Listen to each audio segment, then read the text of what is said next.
Good day, si Yaring Platero po. Ito pong gagawin natin ngayon ay isang casual ring na parang puzzle ring. Ito pong nasa picture ay combination ng white gold and yellow gold. Pero ang gagawin po natin ay combination ng white gold at saka rose gold. Yan po ang ibinigay sa ating design ng ating customer. At gagawin po natin, ito po ang raw materials natin. Ito po ang tutunawin natin, standard 18 carats rose gold. 25% lang po ang kanyang alloy kasi magtutunaw tayo ng standard 18 carats. So 75% fine gold at saka 25% rose gold alloy. Ito naman pong isa ay fine gold at saka 25% white gold alloy. Yan po ang mga materials na gagawin natin. At ipapakita po natin mamaya yung mga ibang procedure ng paggawa.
Ito na po yung tinunaw natin na standard 18 carats na gold bar na gagawin natin casual ring. Ito po yung isa ay white gold at yung isa po ay rose gold.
Patayin niyo ang kukunin mo.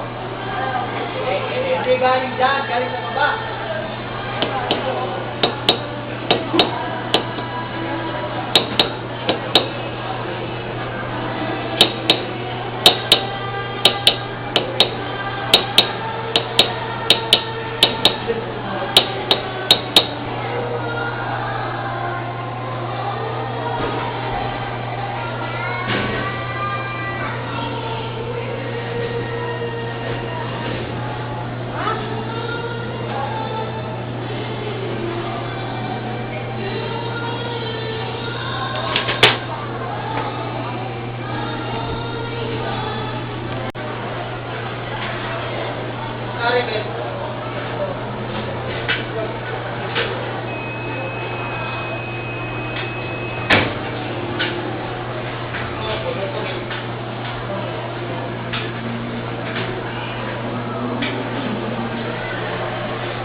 Ito na po yung puzzle ring na ginawa natin, na ginaya natin dito sa picture na ibinigay ng customer.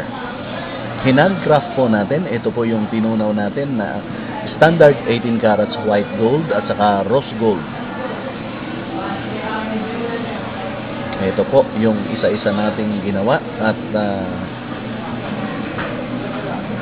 parts by parts ay ginawa po natin. Kadalasan po kasi ng mga puzzle ring ay casted o kaya ikinasting. Ito naman po ay handcraft, mano-mano po natin ginawa. Yan po, nakakalas po siya. Yan.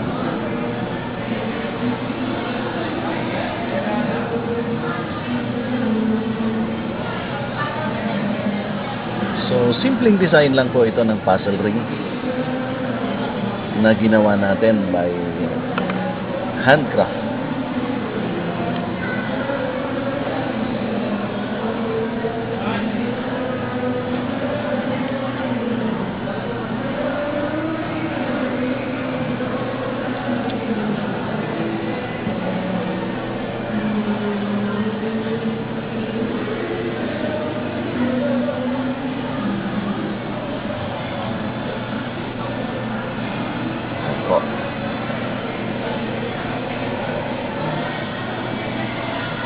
Standard 18 carats, combination of white gold at saka rose gold.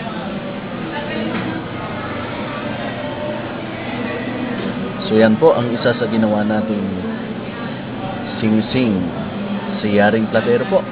Good day po.